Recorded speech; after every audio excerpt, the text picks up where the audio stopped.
Alright Ken, here is your video review of your play in the NCHL development hockey game we did. As you can see, we get a nice view of whatever you're doing from this camera angle. We'll couple with the other camera angle if needed, and I got it broken down into a few videos. So this one is position and movement. So we'll start with your positioning here, and it's basically being square and being at the right angle. Here in slow motion, you notice your feet move away from the goal crease at different angles. So your left one's way ahead, and then your right one rotates ahead. And now back to your left, and look how much you rotate here compared to where the puck is, and then the way you move. So that tells me you're not staying square to the puck wherever it is, which affects your angle too. See how you were when you went down there in your butterfly? You also weren't square. We'll get to fixing your butterfly squareness after a bit, but all in all, you're just giving up a lot of space, which makes it hard to make saves like that. Alright, this one here again just shows how much you're rotating as you go left to right. Look where your butt faces. Watch how much you rotate to go back to the right here. Big rotation, not staying square the whole movement. That should be a shuffle, not a C-cut through that rotation and movement. Just makes you a lot smaller during your movements. Alright, in this clip you're not square. You actually end up facing square to the other end of the ice instead of the shooter, who's just beyond number 12 here in yellow.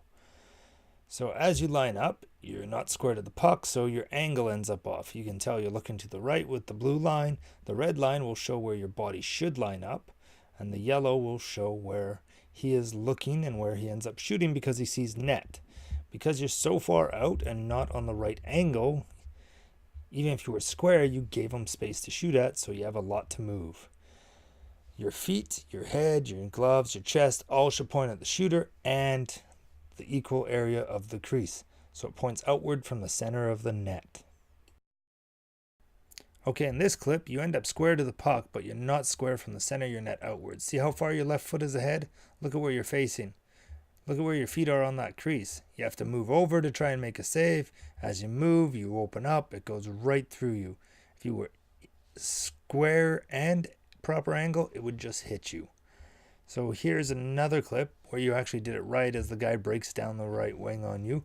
You move with him and stay pretty square. Your feet stayed pretty well on the top of the crease and that, which is good. So all in all, not bad. We'll get you there. Here's the closing out tips for you. Okay, so in order to stay square and maintain the proper angle, our eyes, our head, our hands, our feet all have to point to the puck. But your feet should be equal distance to the edge of the crease, whether it's in front or behind.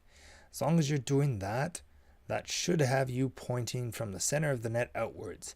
If you do that, your correct angle should always follow automatically.